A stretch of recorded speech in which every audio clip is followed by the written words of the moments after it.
Suscríbete y entérate de las últimas noticias del tiempo.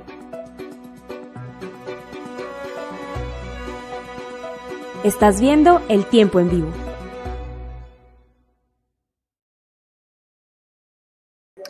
Bienvenidos a Portafolio Live, un espacio digital para hablar de economía, negocios y finanzas.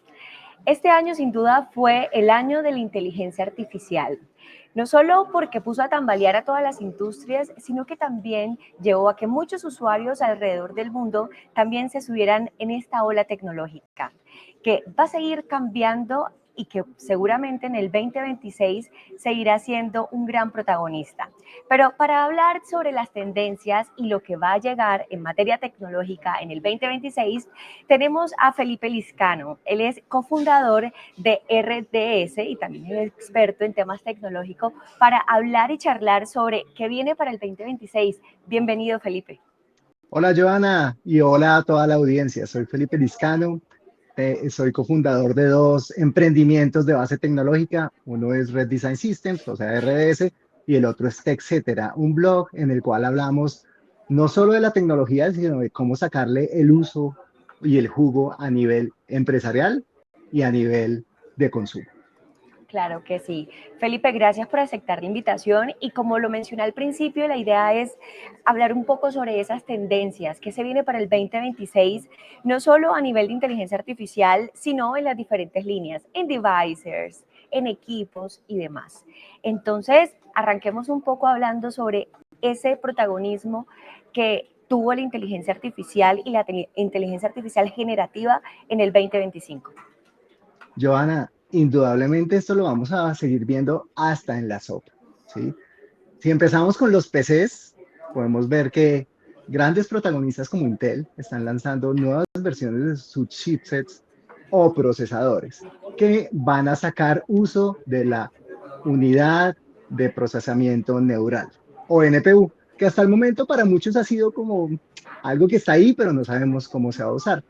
Pero ya hemos visto que grandes fabricantes y desarrolladores están descargando las cargas que anteriormente estaban en la CPU, ¿sí? Que era como la parte de procesamiento básica, y la GPU, que era la parte de procesamiento gráfico, ¿sí? Porque ya estamos llegando a un punto en donde la inteligencia artificial consume mucho.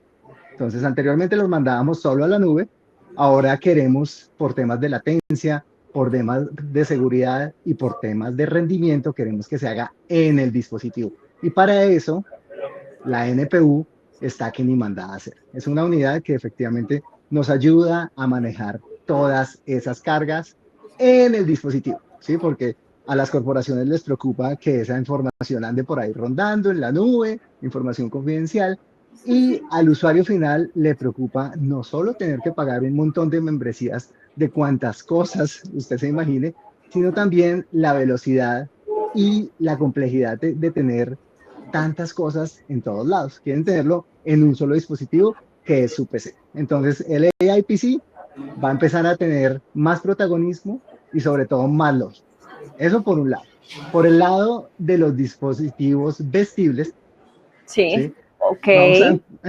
Vamos a empezar a ver que se van a volver cada vez más inteligentes gracias a la inteligencia artificial. Ya, por ejemplo, vemos que en algunos se puede tener Gemini metido en el dispositivo y uno le puede preguntar cosas, no solo banales como, por ejemplo, cuál va a ser el clima de hoy, sino también de trabajo. Uno puede decirle, oiga, Gemini, ¿me podrías decir quién me mandó el email acerca de la propuesta que necesitamos enviarle a tal cliente? Y él va y busca y le dice, fue tal persona, e inclusive te puede ayudar a dar ese siguiente paso en materia de qué hacer, ¿sí? Que se habló en una reunión, porque no nos digamos mentiras. El ser humano es muy bueno haciendo cosas puntuales, pero a veces hay cosas que se escapan a nuestra memoria. Entonces ahí lo estamos viendo. Y por otro lado también vemos que llegan nuevos sensores precisamente para medir lo que pasa en nuestro cuerpo, que muchas veces nosotros no nos damos cuenta y ahí la inteligencia artificial puede detectar arritmias, anormalidades, puede detectar, por ejemplo, cuando la saturación no es buena. Todo eso lo hacen estos dispositivos que llevamos en la muñeca y que muchas veces no notamos. Ahora, el factor de forma, o sea, cómo se ven, Sí, implica mucho, ¿sí? No sé si a Johanna le pasa, pero a veces hay gente que dice, yo no voy a dormir con un reloj porque me incomoda, ¿sí? Entonces, los anillos pueden empezar a tener un protagonismo mayor precisamente porque tienen una serie de sensores que van aquí y que no incomodan tanto al dormir. Además, la batería les dura bastante porque uno de los talones de Aquiles de algunos de los relojes es precisamente eso. Sí, tener que cargarlos todos los días es como, uy, esto genera cierta fatiga, hay gente a la que se le olvida y pues llevar un reloj que está descargado no vale la pena. ¿Sí? Y también vemos que va a haber una contratendencia. Sí, hay gente que dice, yo no quiero que todo sea inteligente, quiero volver al teléfono bruto, entonces empiezan a comprar el equivalente como a la flecha de esta época. Entonces, ok. esas ¿Y cuál contratendencias, sería esa contratendencia en cuanto a equipo? ¿Qué equipo estás viendo en el mercado que ya no es ese celular inteligente, sino que es el celular, mejor dicho, básico? bueno, Nokia, por ejemplo, tiene algunos equipos de esos. En Ok, este lado del mundo no le ha ido muy bien, pero en Europa todavía hay varios que compran dumb phones precisamente para que no los puedan seguir tan rápido. En algunos casos tienen mejor señal y también la batería les dura un montón. Entonces, pero ese esa celular sería para recibir llamadas, llamar y mensajes de texto. sí, lo básico. Recibir llamadas, escuchar música, pare de contar. Ok, ok. Y bueno, mencionabas un poco el tema de la inteligencia artificial que ya viene embebida en estos equipos. ¿Qué, bueno, qué retos o a nivel empresarial, cuál va a ser esa pelea, esos retos que van a tener que enfrentar todos los jugadores del ecosistema? Bueno, retos, todos los que te puedas imaginar, porque llegan los agentes, que muy posiblemente no va a ser uno, sino va a ser multiagente. O sea, y también la inteligencia artificial va a salir de las pantallas y se va a volver física. Muchos han visto el perrito de Boston Robotics tan bonito, que sale inclusive en capítulos de Black Mirror, pero ya lo estamos viendo en fábricas, ya estamos viendo que empieza a interactuar con el humano, entonces ahí viene el primer reto, ¿sí? La Ok, interacción humano-máquina con inteligencia artificial, ¿sí? Otra de las cosas que estamos viendo es que los trabajos de la base de la pirámide se están básicamente externalizando a la inteligencia artificial. Entonces eso quiere ok. decir que los trabajadores más básicos, los que hacen los trabajos de entrada, van a tener que capacitarse. Y de ahí en adelante esto sigue subiendo casi hasta los trabajos de cuello blanco, en donde todos vamos a tener que recapacitarnos y tener como una realfabetización digital precisamente para no quedarnos rezagados. Porque trabajos seguramente van a haber, ¿sí? Hemos visto que desde que se Sí, inventó la máquina de escribir, desde que llegó el computador, la gente dice, la tecnología nos va a dejar sin trabajo, nos va a sacar. No, seguramente lo que va a hacer es que nos volvamos más especializados, que empecemos a dar un valor agregado, ¿sí? Precisamente para mirar cómo interactuar con la IA física, cómo interactuar con la IA industrial y sobre todo cómo hiperpersonalizar esa parte predictiva que la IA puede decir, pero que el humano tiene que validar. Siempre debe haber un humano en el proceso, porque ya hemos visto a nivel de aerolíneas, a nivel de algunos servicios en donde se deja sola la IA y es como dejar al practicante que acaba de llegar a cargo de su negocio. ¿Sí? Siempre tiene que haber alguien que le diga, oiga, eso que usted está diciendo realmente es verdad, no es una alucinación y usted está entendiendo bien lo que quiere el cliente y no se está extralimitando, porque hemos visto que los ok. agentes a veces son más proactivos de lo que uno esperaría. Claro que sí. En esa parte me gustaría hacer más énfasis, porque la preocupación sin duda durante este 2025 en materia tecnológica y en todo lo relacionado con la inteligencia artificial era eso, voy a perder mi trabajo, me van a sacar de la empresa va a usar la inteligencia artificial pues para reducir costos y demás.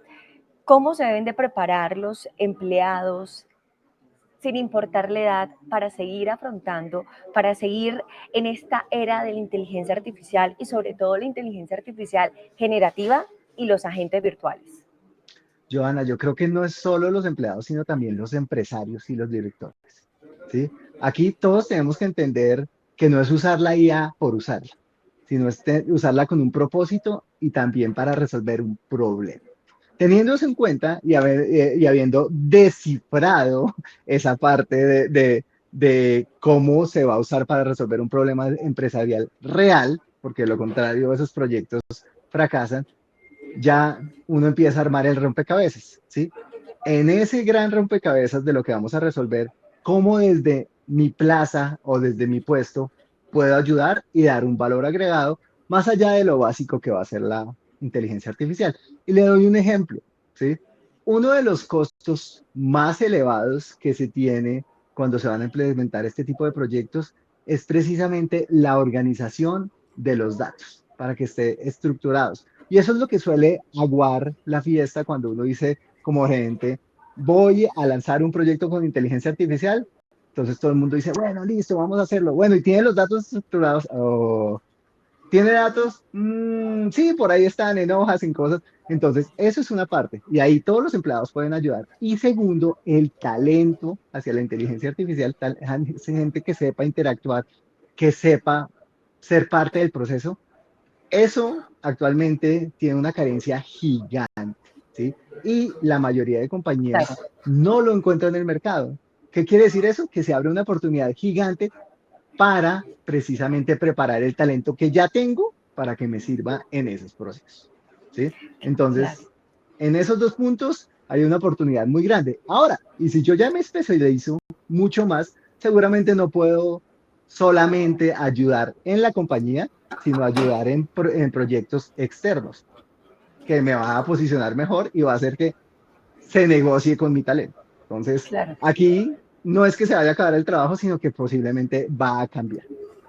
En esa parte, desde tu visión, liderando pues 2 proyectos de base tecnológica, ¿qué le recomendarías a esas personas que están en las empresas y que todavía le tienen un poco de temor a trabajar en la inteligencia artificial? ¿Cómo deben enfrentarse? ¿Qué habilidades deben desarrollar para ser competitivos en el mercado laboral en la era de la IA? Johanna, yo creo que esto es, hay que ir paso a paso, ¿sí? Hay que ir explorando qué se puede hacer, qué me gusta, para qué soy bueno e ir especializándose. Eso que nuestros papás, nuestros abuelos, los abuelos de los abuelos pensaban de, yo estudié algo y con eso ya me bandeo hasta el final de los tiempos, no, no es cierto. Así que algo que les recomiendo es prepárense para interactuar y para recapacitarse un par de veces en la vida, Ok, porque esto está cambiando tanto que si el mayor riesgo que asume un empleado y una empresa es no hacer nada, ¿sí? Porque precisamente los cambios llegan y llegan en cuestión de días y muchas veces en cuestión de meses. Y por eso hay tanto FOMO o miedo a quedarse atrás, porque si yo no estoy atento, ¿sí? No estoy vigilante y además no tengo un pensamiento crítico, es posible que me quede atrás y deje de ser útil para la compañía en la cual trabajo, para mis clientes, porque recuerden que a la final todos quieren vender, todos quieren dar servicios o productos a alguien. Entonces, la inacción no es una opción, ¿sí? Y si se sí. va a equivocar, equivóquese rápido y equivóquese de cierta forma barato, porque todo esto suma, o sea, de las equivocaciones se aprende y salen cosas nuevas. Claro que sí. En ese orden de ideas, con todo lo que has mencionado, entonces el primer paso sería empezar a estructurar esos datos. Y bueno, si no están estructurados los datos, también como sacar esos datos, esa información, para a partir de esa información alimentar la inteligencia artificial. No, hay un paso antes, Ok, que es por el cual fracasan la mayoría de los proyectos. Y es, lo primero que debo hacer es entender cuál es el problema que voy a ok, solucionar. Y de acuerdo a eso ya empiezo a planear y a estructurar los datos.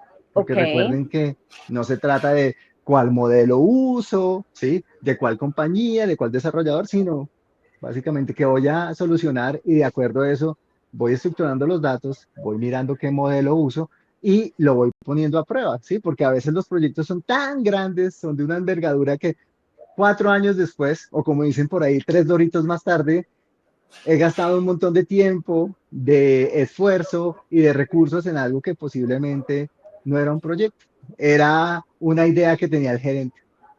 Claro que sí. En esa parte, entonces, Volvamos a recapitular para que las personas que se conectan a esta hora pues vayan en línea con lo que está explicando Felipe, y es, uno, mirar cuál es el problema que hay dentro de la compañía, dentro de la organización, cómo manejar los datos, cómo estructurar esos datos para buscar las posibles soluciones de ese problema. Y tercero, cómo preguntarle a la inteligencia artificial. Yo, de hecho, pondría un tercero antes, Joana, y es cómo voy a usar la gente que ya tengo precisamente para llegar allá, ¿sí? Una vez ya tengo eso claro, ¿sí? O solucionado, ahí sí digo, ¿cómo le voy a preguntar y a qué inteligencia artificial? Porque seguramente lo que me sirve hoy puede que en un año o 2 años ya sea muy básico. Entonces puedo ir cambiando el modelo desde que la estructuración del proyecto sea clara, concisa y sobre todo eficiente. Y hay una colita, una ñapa que les voy a dar, y es, no se enamoren de los prompts, porque la mayoría de gente dice, no, o sea, yo tengo que aprender a hacer prompts hoy porque definitivamente esa vez va a ser la actividad más valorada mañana. No, enamórese del problema, ¿sí? Ok. Porque los prompts cada vez se van a hacer más en lenguaje natural. Entonces, lo que hace un año o dos me costaba muchísimo, tenía que ser ultra específico, ya los modelos de lenguaje grandes, medianos y pequeños lo van entendiendo y lo van asimilando de una manera más simple, sin tener que darle semejante larguero que le daba hace un año o dos. Claro que sí. Antes de seguir con todo el tema de la inteligencia artificial, Felipe, yo te quería preguntar, con todo el tema, bueno, de capacitar, de seguir fortaleciendo esas habilidades, ¿las carreras convencionales van a desaparecer? ¿Se va a ver un cambio en la academia o eso va a seguir dándose normalmente? La persona que estudie Derecho, Psicología, Comunicación Social, y solamente tienen que seguir impulsando más ese lado, esa habilidad tecnológica. Joana, yo creo que no van a desaparecer, creo que van a cambiar, ¿sí? Eh, Últimamente se dice que las carreras van a ser más cortas, ¿sí? Y esto tiene una razón de ser y es el auge del microlearning, en donde yo quiero aprender cosas más rápidas precisamente para aplicarlas y empezar a tener algo de experiencia, porque antes llegaban profesionales a las empresas más preparados que un yogur, ¿sí? Sí. Pero tenían cero experiencia, lo cual es un problema gigante. Hoy en día se dice, oiga, aprenda rápido, póngalo a prueba y vaya escalando ese aprendizaje. Entonces es posible que las carreras no desaparezcan, sino que cambien, aunque hay algunas, ¿sí? Y acá voy a poner una bomba sobre la mesa, ¿sí? Y me voy a ir paso a paso, y es, hay algunas que es posible que sí se vayan, ¿sí? El periodismo, por ejemplo, es una que no sabemos qué va a pasar, ¿sí? Y lo hemos hablado con muchas personas Sí. que están en este vertical. Yo no soy periodista, pero muchos de los periodistas hoy dicen, oiga, yo no sé si esta carrera tenga futuro. Yo creería que sí, que va a cambiar el enfoque, pero es una bomba que tiene muchas aristas y que la gente dice, yo no sé si realmente las universidades deberían estar enseñando eso mañana, pero yo creería que sí, porque el modelo ha cambiado, ¿sí? Y desde hace mucho hay carreras que dicen que van a desaparecer y lo que hacen es mutar, evolucionar y adaptarse a las necesidades actuales. Claro que sí. Bueno, me deja pensando qué pasará con el periodismo, pero esperemos que por lo pronto sigamos en este trabajo y sigamos pues Evolucionando. informando y por supuesto evolucionando. Mencionabas, Felipe, el tema de las inteligencias artificiales, hablando en plural. En el 2026 se van a ver muchas más inteligencias artificiales. ¿Cómo va a ser ese concepto de tener varias sobre la mesa y sobre todo que los usuarios puedan utilizar esa que más le convenga? Pues indudablemente, ya lo vimos en el 2025 y es la inteligencia multimodo y multimodelo, ¿sí? ¿Qué quiere decir eso? La inteligencia artificial anteriormente captaba información con texto, ¿sí? Sí. Pero ya nos hemos dado cuenta que hay gente que no le gusta tipear, le gusta es dictar, ¿sí? Y que pase de texto a audio. Hay otras que dicen, oye, a mí me gustaría, por ejemplo, que la inteligencia artificial yo le muestre una imagen y me diga qué es eso, de dónde salió, para qué me sirve. Ese es otro modo de entrada, ¿sí? Entonces es multimodo. Y también hay otros que dicen, por ejemplo, a mí me pasa mucho, Sí, dime qué se dice en este video, resúmemelo. Entonces, sí. fíjense, ya estoy dándole un input de texto, audio, imágenes y video, ¿sí? Entonces, multimodo, multimodelo, ¿qué quiere decir? Hay modelos que son muy buenos para procesar texto, hay modelos que son muy buenos para procesar audio. Entonces, Sí. la idea es combinar todo eso precisamente para tener lo mejor de los mundos. Y ahí es donde los agentes entran a dar ese valor agregado. Le doy un ejemplo para los que no son tan técnicos, ¿sí? Sí. La idea es, si yo tengo un agente en mi celular y el agente ha visto el comportamiento de mis compras en una pizzería, la siguiente vez yo le puedo decir a la gente, oiga, usted ya sabe cuál es mi modo de pago, cuáles son los sabores que me gustan y cuál es la pizzería que queda más cerca a la cual yo siempre pido. Pida una pizza. Y a la gente hace eso por ustedes. Lo mismo puede hacerlo para viajes, para investigaciones y demás. Entonces, es como si uno tuviera una secretaria metida en el computador, en el celular, e inclusive se habla que hasta en el reloj. Imagínate, impresionante y lo que uno piensa es que eso puede ser en el largo plazo y resulta que ya eso puede estar a la vuelta de la esquina. Ya está, tin, tin, o sea, ya le puedo decir, puede que no sea perfecto, pero ya estamos muy cerca de eso. En esa parte me gustaría empezar a ahondar un poco en esa sombrilla de tendencias, hablar un poco sobre la ciberseguridad que deben de tener estas inteligencias artificiales. Se van a seguir desarrollando los modelos para que no se den más alucinaciones que se vienen en esos dos frentes. Bueno, lo primero que hay que tener en cuenta es que los modelos, por naturaleza, tienden a alucinar, ¿sí? O sea, son muy pocos los que son ultra responsables, al igual que los humanos, y dicen frente a una pregunta, por así decirlo, difícil, no sé.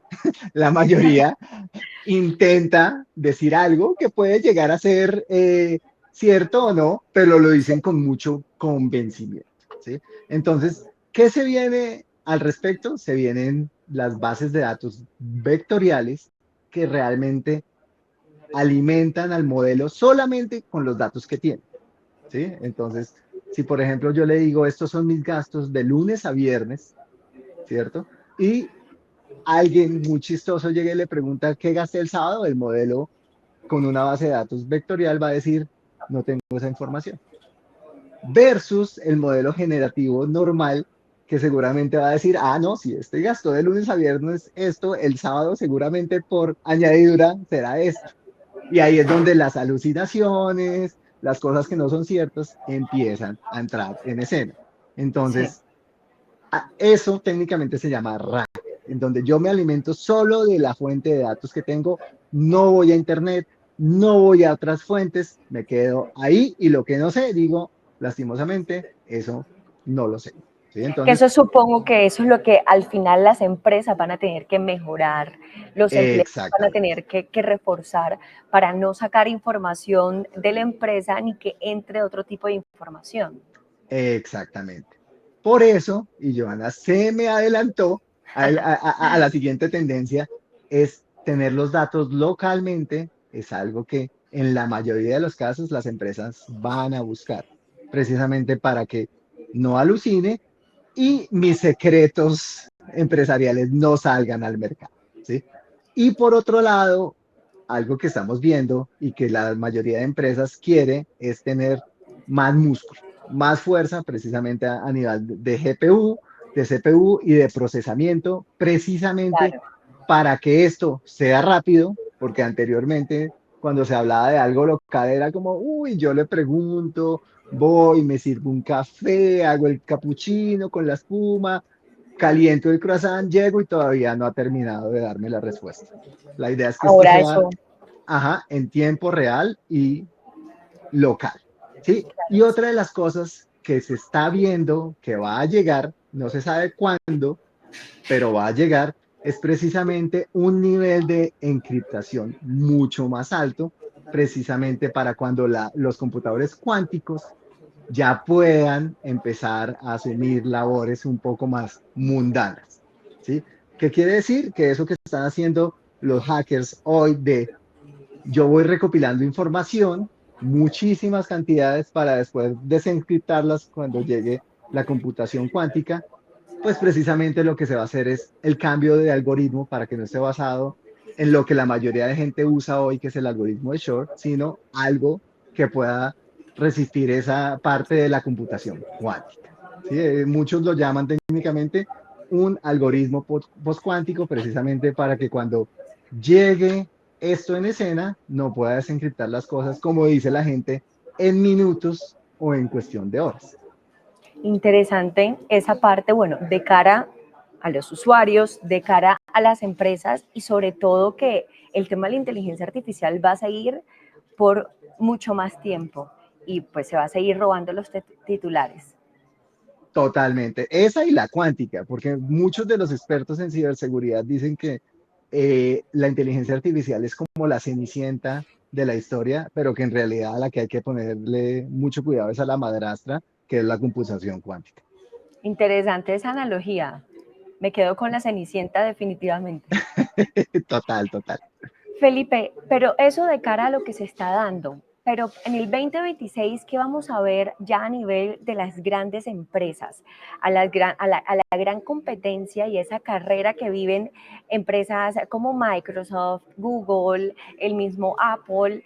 ¿Qué vas a ver en el terreno empresarial, sobre todo con todo lo relacionado a los chips, a que más, bueno, que la inteligencia artificial se convierta como en ese caballito de batalla de estas grandes tecnológicas? Indudablemente, Joana. O sea, vamos a ver IA en los sistemas operativos. Sí, ya estamos viendo que Microsoft está intentando embeberlo. Estamos viendo que Nvidia le está apostando fuertísimo a esta parte. Sí, pues obviamente sus fierritos, sus GPUs son Claro la que sí. base de la evolución. Y pues obviamente estamos viendo que para tener réplicas reales de los modelos, ¿sí? Digitales, ¿sí? O lo que la mayoría de gente llama gemelos digitales, pues se necesita no solo una cantidad descomunal de datos, sino un procesamiento que esté a la altura de eso, ¿sí? Entonces, estamos viendo que esto va a llegar un poco más adelante a nivel de medicina, ¿sí? A nivel de ingeniería, ya estamos viendo que empresas que están aliadas con grandes conglomerados y con grandes corporaciones como Oracle están usando los gemelos digitales precisamente para mejorar en las carreras, ¿sí? Para Sí. saber cómo llegar en la Fórmula 1 de primera, ¿sí? Entonces, todo esto implica inversiones gigantes en nube, ¿sí? Inversiones gigantes en infraestructuras híbridas, donde tengo algunas cosas locales y otras en la nube, pero todo se conecta con la mayor seguridad y con el mayor rendimiento. Y también estamos viendo que esto está llegando a empresas que ya no son tan grandes, ¿sí? Se está democratizando. Y por eso precisamente estos procesadores o chips que cada vez están siendo más potentes, más capaces, Sí. estamos viendo que Intel le está invirtiendo muchísimo a esto con su Panther Lake, que AMD también está trayendo su serie Ryzen, y todo esto no solo llega a nivel consumo, sino a nivel servidores, porque los servidores ahorita son uno de esos bienes que todo el mundo, por así decirlo, siente que debe tener y debe tener en grandes tamaños. Por eso las empresas que dan infraestructura se volvieron sexy últimamente, ¿sí? Antes decían como, uy, los cacharritos, los servidores, eso no es tan sexy. Hoy en día sí lo es, y mucho, ¿sí? Por algo, Larry Ellison se volvió, por así decirlo, uno de los hombres más ricos del mundo, ¿sí? Y vemos que Oracle está teniendo una preponderancia en esto. AWS también, son de esas cosas que, Johanna, cuando uno lo tiene y no falla, no nota que está ahí. Pero si Claro. no, miremos lo que pasó este año cuando se cayó uno de los bancos más grandes de Colombia porque falló algo del proveedor de servicios en nube, pues ahí es donde vemos esa importancia. La gente no podía comprar, no podía vender, ¿sí? Las transacciones no se podían hacer. Entonces, efectivamente, la nube, aunque no todos los días se habla de eso, tiene Sí. una preponderancia en nuestra economía gigante. Y para los emprendedores también, ¿sí? Porque si yo no puedo venderle a alguien que me quiere comprar, el negocio se para en la cabeza. Y eso va de chiquitos hasta los muy grandes. Claro que sí.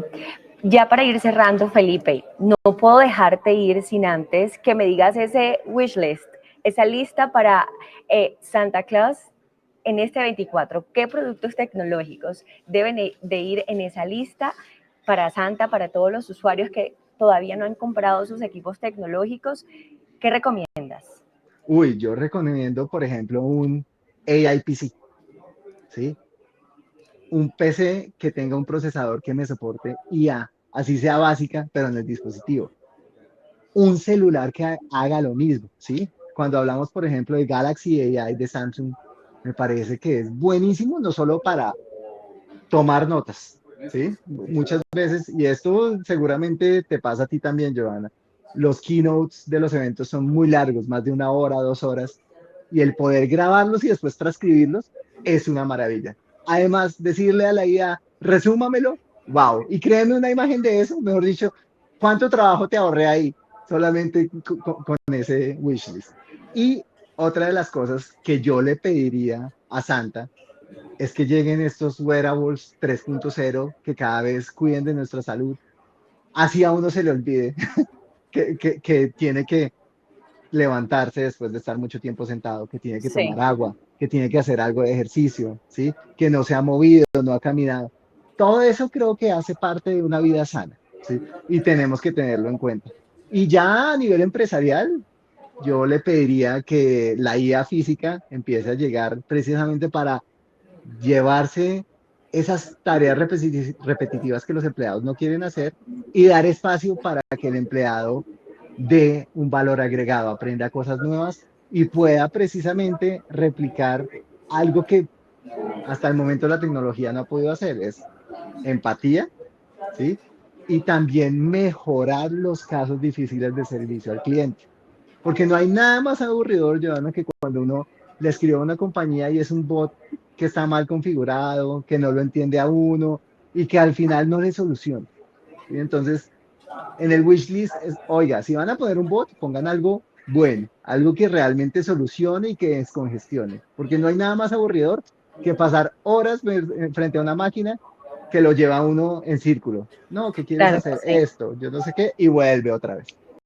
Sí, no, pero me quedo. Ya tomé apuntes de los equipos, de las recomendaciones. Felipe, muchísimas gracias por compartir este espacio, por hablar un poco sobre esas tendencias que se vienen en el 2026 y sobre todo de la inteligencia artificial. Muchísimas gracias de verdad por compartir este espacio, por aceptar la invitación y bueno, bienvenido siempre acá a Portafolio. Gracias a ustedes, Joana, y ya sabes, lo que necesiten del CES, de lo que sea, ahí estoy para ustedes.